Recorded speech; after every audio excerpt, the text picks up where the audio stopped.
Hello. The BBC have produced 5 programmes on our family business over the past 5 years, and this is the first BBC episode in this series. This programme, BBC Homes Under the Hammer, is the most popular property programme in the UK. Before you start watching it, I will just give you 3 short points of information. Firstly, if your aim is to buy any investment property in the UK as a passive investor, then you must watch the main property video. The latest version is located at the top of our website, that's findukproperty.com. A link to that video is also shown at the end of this video. This main property video explains what are the best investment properties in the UK and how to buy and manage them. It covers everything you need to know. You should watch it in full. Secondly, what we do is that we provide complete investment property solutions to passive investors who may be located in the UK or anywhere in the world. We acquire low-cost houses in over 28 towns in the northeast and northwest and then renovate them to good standards before renting them out. The properties are then sold by us as a complete package whereby we continue to manage and maintain the properties at our cost and provide the new owner with guaranteed rent for the long term. We have 8 main categories of properties priced between £65,000 and £120,000.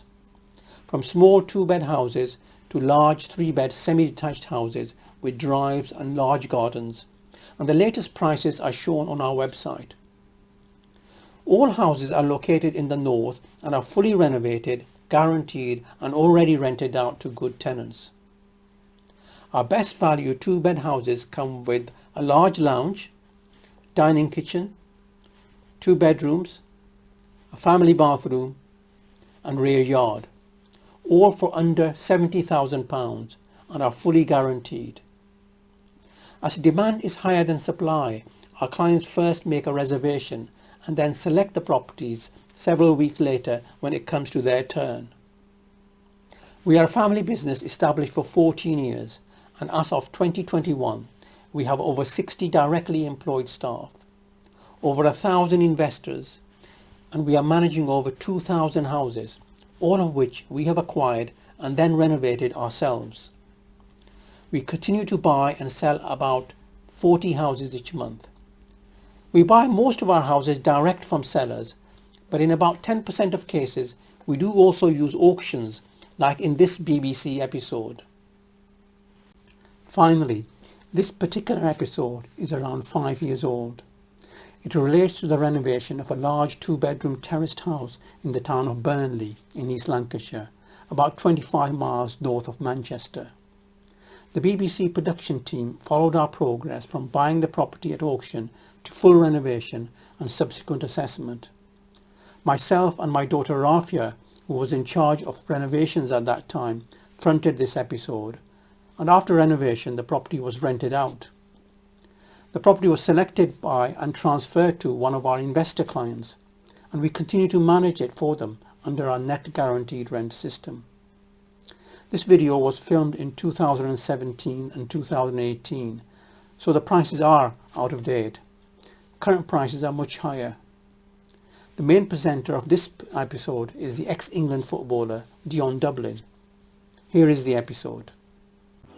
Hello and welcome to the show. Now, sometimes when you're buying property at auction, it's hard not to let your heart rule your head. Yes, that might be okay if you're buying your forever home, but not if you're buying to turn a profit. Yes, there are always plenty of potential outcomes for each property bought, especially under the hammer.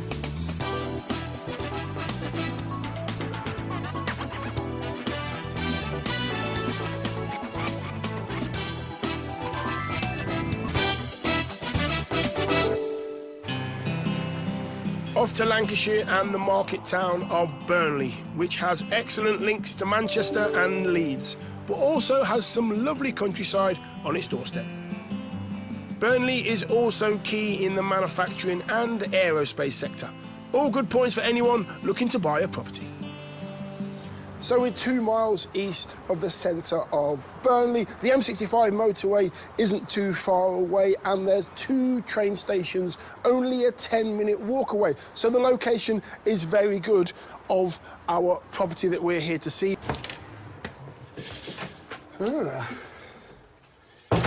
Right, judging by all the mail, no one's been in here for a while. Anyway, you've got this hallway step up from the front door.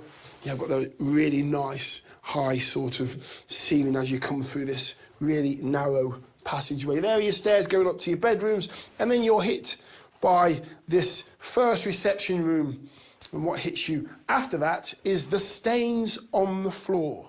I can see there's dark brown stains over here, just below that chair, but there's even more over here. It says to me straight away, water damage. There's been some water damage here somewhere, and that is actually moving under my feet. You can see the staining on the carpet. Look at that. The more you go into the corner, the less there is. There's actually nothing there at all. And when you come away, you can see that it just gets a little bit strong. Second reception room. It's a bit of a strange configuration because I always expect the door to be right there in that passageway that I came in. But with it being around here, it gives it a bit more privacy. Maybe you could think about making that a bedroom. Just a thought. I do like the high ceilings in there and in here. You have got central heating. You've got double glazing in that window there and at the front as well. So yeah, loads of space to play with. It's nice and bright, but I don't like that flooring right there. So what is the source of the dampness and the resulting rot? That's the question. The walls are dry, so potentially it's a damp course issue or a leaking pipe. The ground floor area is looking a bit run down from the decoration to the electricals, so it's a total overhaul needed here. And you know what they say, too many cooks spoil the broth. Well, there's no chance of that here. And it's absolutely tiny, and I can actually touch both walls with my hands right here. It's been left in a bit of a state. It's a little bit close, a little bit tight. I can see there's a bit of backyard as well through this small window, and there's a door to get out there as well. I've never seen a kitchen with 4 walls tiled from top to bottom. But I don't care. It's all got to come out. Not for me. We gotta get out of this place. If it's the last thing we ever do, we gotta get out of this place. And I can't say the rear yard comes out any better either, with the rendering falling off the walls and just enough space at the back for a bike or 2. There's very little space for making this a dream spot for garden lovers. And that just leaves the sleeping quarters. Right, up the stairs, and some very steep stairs, may I say. You've got the 2 bedrooms just here. You've got the family bathroom here, which is a good size. That'd be a really good space if you could put a new suite in it with shower as well. You'd get a double bed in that bedroom right there, no problems. And in here, which is bedroom number 1, again, it's a good size. I'll just get into bed. It's a good size room, nice high ceilings. I can see it's got central heating in, double glazing as well, yet again. Well, what sort of reception would an estate agent from the auction house that sold the lot give this property? I've had a look around the property, and it's a pretty standard, typical 2 up, 2 down, mid-terraced house for the area. What is good about the property is that there is a first floor bathroom, whereas quite often a lot of these properties have a ground floor bathroom, which isn't as popular. There are some works required, but it's an excellent rental investment for the right buyer. So positive news from the agent, but could a rental investor get more for their money by turning the front room into a 3rd bedroom? If this was my property, I would keep it as a 2-bed family house, as I think that that's the most likely tenant market for the house, and also likely to provide a longer-term tenant, which is what most landlords want. So if the new owners kept it as a 2-bed house, what sort of figures could they expect? As a 2-bed property, I would value this house at £395 per calendar month. So I've had a good look around this property, and I'm not a massive fan of the layout down here, but it does lend itself to converting that front reception room into a bedroom. The thing that is concerning me is the water damage to the floorboards in that room right there. But Would it have dampened the spirits in the auction room, or will the bids come flooding in? Let's find out when you're in Under the Hammer. Lot number 93. Unfortunately, on the day of the auction, we weren't able to capture the bidding for this lot.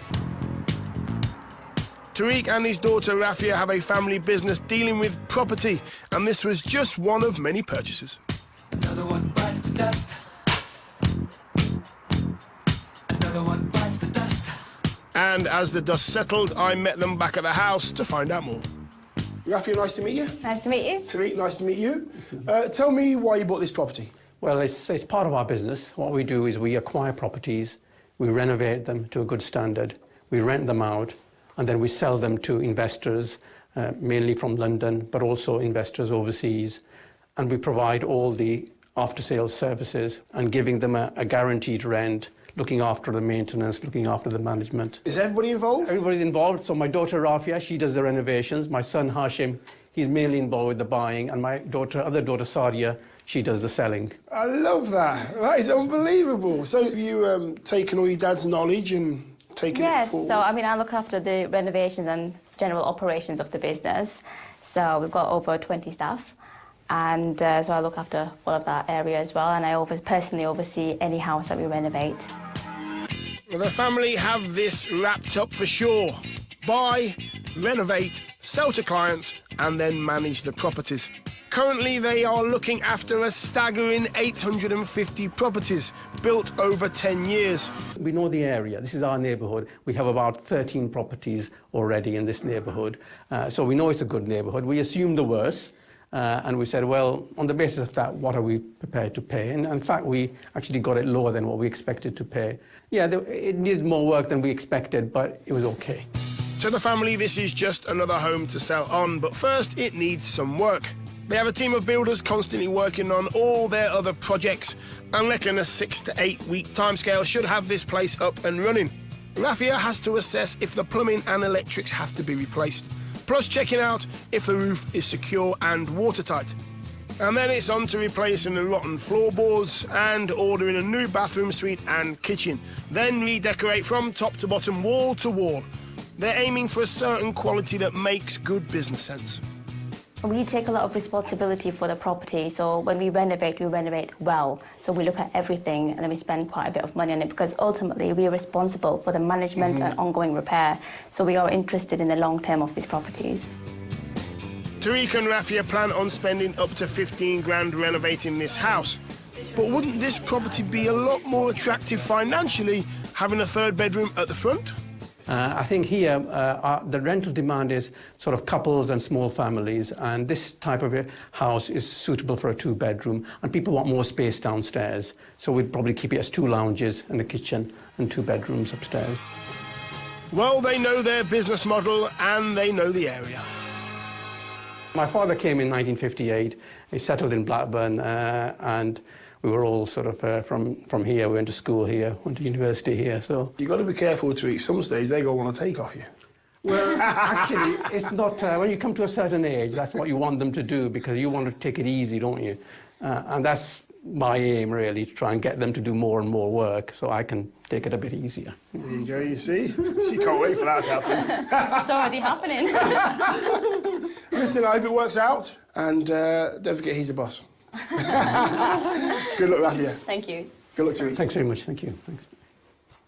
So Tariq and his family are no strangers to a bit of hard work and a full refurb. Each individual member of the family has their own part to play, but they have got to investigate the extent of that water damage, or they could find themselves in some very deep water.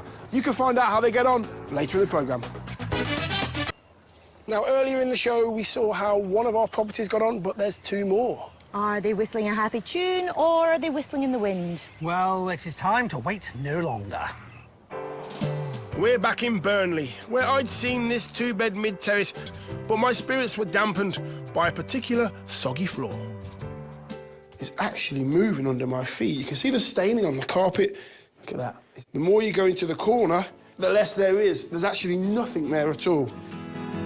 Say we got hope in our hearts. Yeah, we got hope in our lives. Where we got hope.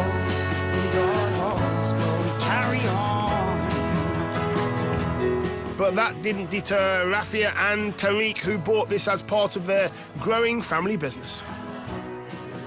So my daughter Rafia, she does the renovations. My son Hashim, he's mainly involved with the buying, and my other daughter Sadia, she does the selling. I love that. That is unbelievable. The family were full on, but their father had a plan. That's my aim, really, to try and get them to do more and more work so I can take it a bit easier. There you go, you see? She can't wait for that to happen. It's already happening. Quite right, Tariq, quite right. They set a budget of 15 grand and a timescale of 6 to 8 weeks. Let's see how they got on.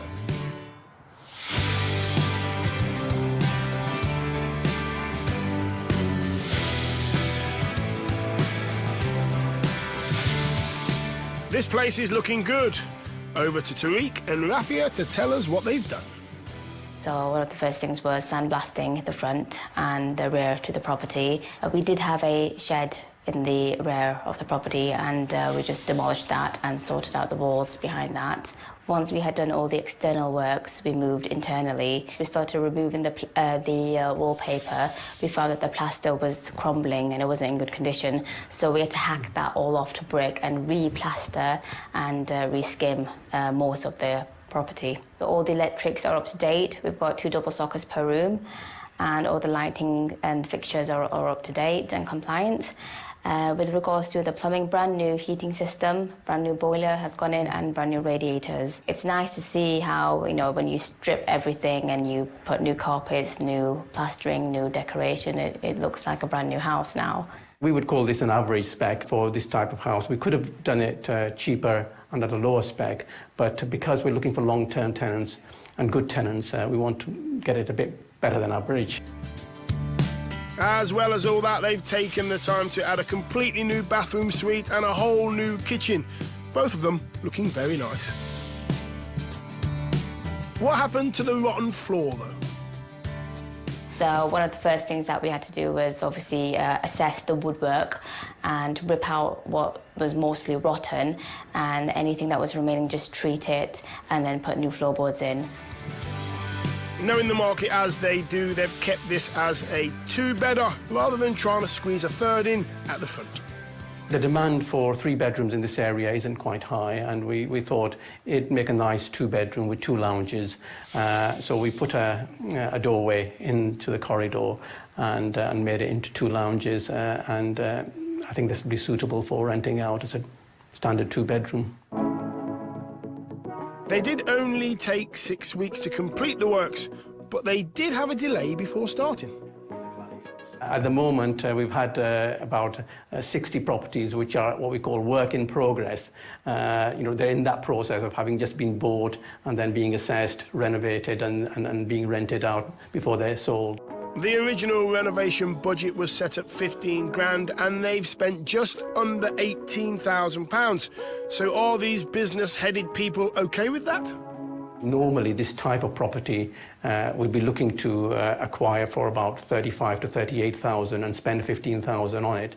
In this case, we actually got it cheaper and we spent a bit more, but I think it's a nice result. So what do 2 local estate agents think of this renovation? Starting with the agent who saw it before. So this is my second visit to this property, and having had a good look round, the owners have done a really smashing job of the renovations. Before I even entered the property, I noticed that the owners had sandblasted the stonework to the front and rebuilt the new wall and put a lovely little garden to the front, adding some really nice curb appeal. I think it's a really nice finish to the property. It's all neutral, very well done indeed. It's tasteful. I like the kitchen, the bathroom. Nice. That's good feedback, but what do they reckon it could fetch on the resale market? In my opinion, if this property was placed for sale on the open market, it would sell for somewhere in the region of £55,000 to £60,000. If this property came onto the open market for sale, I would hope to achieve an asking price of around £60,000. I think we'd be comfortable in selling it for £55,000. We do work a bit differently to normal estate agents. I mean, whilst we do want to make profit on the renovation, most of our profit actually comes from the long term, because a lot of our investors are repeat buyers and we want them to buy more. In that case, what rentals do they think the property could achieve for Tariq and Rafia's potential investors? In my opinion, this property would rent for £395 per calendar month. If this property came onto the rental market, I would expect to achieve between £400 and £425 per calendar month.